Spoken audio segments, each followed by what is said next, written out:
I'm stuck. And there's just about nothing I can do to be able to change or rearrange that. The great thing is, though, I'm optimistic.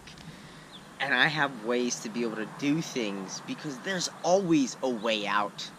There's always some sort of option in life. Right now, at this present moment, I have no way to move around with the methods of transportation that I actually have. And not just transportation, but ways of living, ways of being, and just having true freedom through movement. This is so critical. I really, truly hope that you listen. Today is Monday of June. I believe it's the 3rd, and it's a pretty interesting start to a new month. Last month at the end and in the beginning, and I just started picking up momentum, and now it's crashed. I'm stuck. I am stuck again, and it's not because of, well, of course it's always because of me, but it's because of outside influences and things that just happen to happen and bring conflict into your life. I literally cannot escape this influence in this environment this time. My car keys are gone. Literally gone. And the only place that they should have been on is on the table in the kitchen. Or in any other circumstance, on the kitchen sink where you place the dishes or whatever. I mean, it is absolutely absurd. I have no options. And I feel like I'm supposed to do this video, and at the same time, there are other things saying I should not do this video.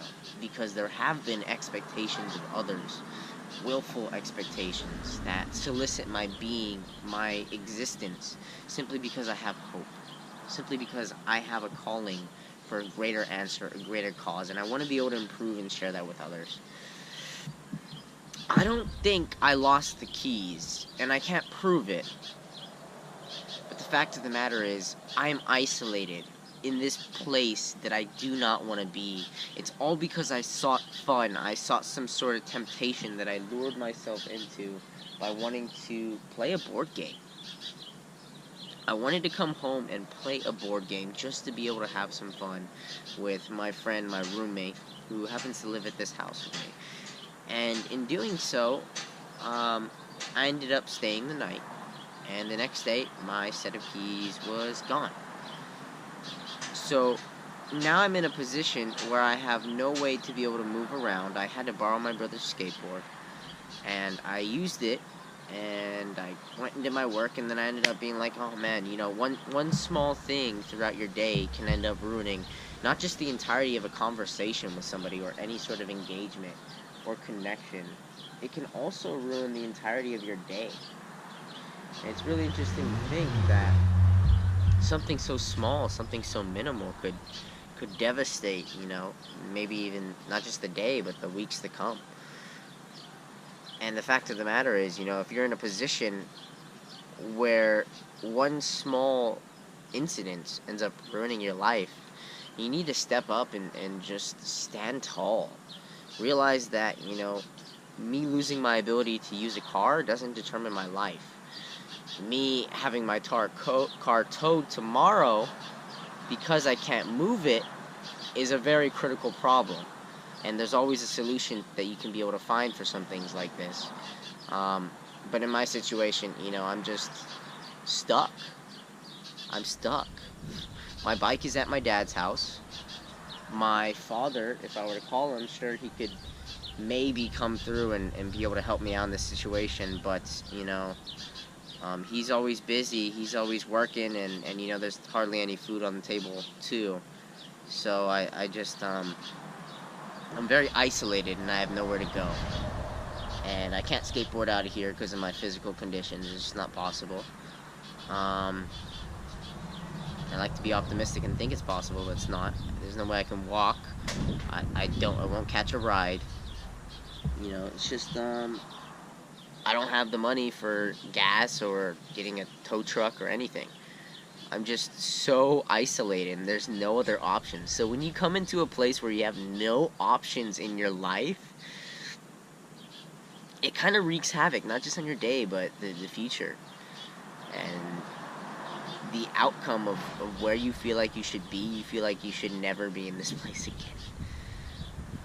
There's no way that you would ever want to set foot in a place where you're not in control of your own life, and the circumstances, the situations, the expectations of others put you into a place where you can no longer go and provide your own sustenance, happiness.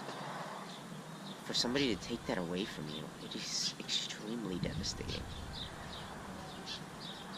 And people can take away, believe it or not, your health and your education. You just don't know. You are responsible for who you are and your own emotions. And you have to be able to capture that. Once you start giving your emotions and your responsibility for that, impressing that upon other people, start setting expectations for them, even in the slightest, you're going to become a victim. If you flip that mentality and you're no longer a victim, and you end up becoming the predator, and you start seeing from a different point of view why somebody may be doing something, and how that person can as instantly become a victim through manipulation of any sort, then you're like, oh man, this is really sadistic, and this is something that, in under any normal circumstances, nobody would do. And for somebody to get a kick out of it, and to thrive, and need that to survive off of, it's just the oddest thing. Yet, it's real. It's a part of reality for some people's illusions. So for me, I just don't have options, and that's been taken away. It's been stolen from me. Just like your potential identity could be stolen from you, or duplicated. It's some really interesting stuff there that I'm talking about that you probably have no idea. I hope you don't. So, in my place, I don't have any way to claim my own position at this moment. I'm stuck. I'm literally stuck. I have nowhere to go. I can stay here another night and maybe get something else to disappear, or I can find a solution. Maybe take the buses to go home and see if I have a spare key. For my car somewhere in my room. Or I can ask somebody to drive me. I can ask somebody to tow my car. I could get underneath there, which I looked it up, and put it into neutral by pulling on a cord or something and then pushing a lever, and have my mom tow it, which she probably, I can't say she would help me with. I can call my dad for a ride. There's options. There's always options, Just kind of think, how do I open this up and try something new? Or I can sit here another day and ruin my entirety of tomorrow and maybe the rest of the week because I make a faulty decision. I have interviews tomorrow. I have so many important calls to make, and the fact that I had to cancel some today and then have them tell me, no, you know what, I don't think this would be a good fit anymore. I'm like, okay, I understand. But realistically speaking, the reason why is probably because I didn't communicate what actually happened. My keys disappeared, and I have no way of moving. And I haven't been able to shave because I don't have my razor or anything. I'm not able to clean up and put gel in my hair, the new clothes, that's very limited. Something I have asked of my mother for the longest time, to be able to give me these white shirts that I loved so much. I wore them in high school. They were very clean. They ended up getting a small stain on them. I'm like, hey, Mom, can you help clean these for me, please? I just want to be able to have these shirts so I can wear them. I don't know how to get the stain out. Would you please help me with that? She took them. She held on to them. Nothing happened. They disappeared. I asked her where they were, if I could have them. No. I don't know. What do you mean, I don't know? Turns out I end up finding them in a big bag full of a bunch of crap just smashed down. This is one of them.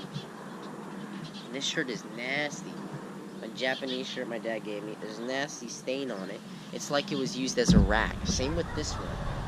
Like, why would somebody treat your stuff like this? Look at that yellow. And not tell you about it. I don't understand. I don't understand. I don't understand. Don't take your stuff and hold it from you. You know? I don't understand. I don't want to understand as much as I do want to understand. Very intriguing. I want to be in that position. I don't want to have that lack of control. I don't want to take shit answers like I have for the entirety of my life. I don't want to be in this place where I can't make decisions because somebody's limited potential is diminishing my belief or my hope or my enthusiasm. Because they don't have that for themselves, they somehow have to kill off any life force of it. I don't want to be there. I want to be responsible for every aspect of who I am or what I'm going to become. And that hope, that thrill that I can be able to share with others through having responsibility for my own emotions. That is so joyous and so sensational that you can be able to not only help yourself but help others. That's the life that you want to live. Go out and live it. Make the right decisions. Have the wisdom to make the right decisions, to know when you do have to say no.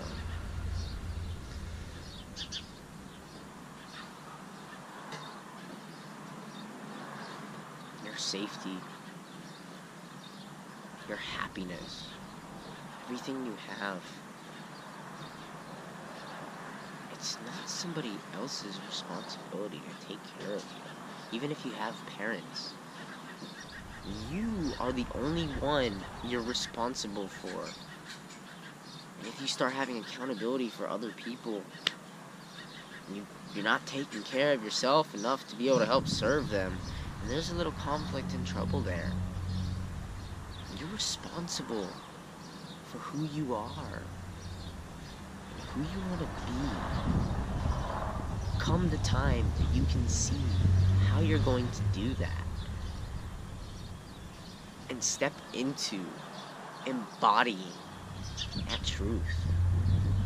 You're just going to be in the same spot, repeating the same things, making the same mistakes.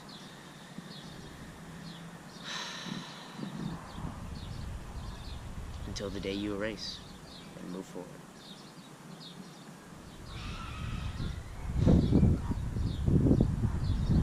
My pain here is in the unknowing. The knowing, the fairly confident knowing of what's going on, but the untrusted knowing that I would want something like that to actually have happened, to know that it's going on, because I don't want to believe it. Oh, some of the things that you can craft up in your mind, start thinking cynically. I don't want to be a pessimist. You know? I want to be an optimist. I want to be the protagonist. I don't want to be the antagonist. That's my Slim Shady. You know, sometimes I just want to break out of that shell and do something that's like counter rhythm with who I am. And I enjoy that. I have fun. Does that mean I'm setting an example for something else? Possibly. You know, like, forget about the culture that you have set there. Just be your own unique self. Like, why do you impress upon it that, you know, what I do affects your health, you know? I never knew you would do these things, say these things. Know what Shady brings. Maxie, you know what's going on here? I need my keys to life, to the golden gates, to understand other people's point of view.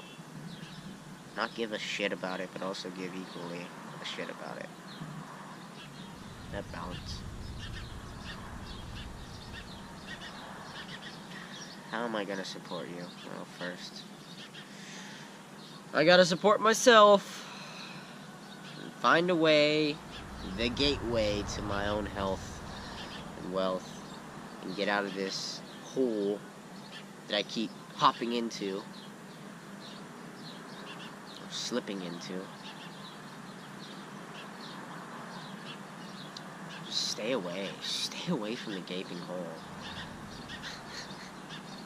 Go live your own supportive role. Gosh dang it. You got anything else to add, Maxie? Come on now, add something. That was short, sweet. Okay.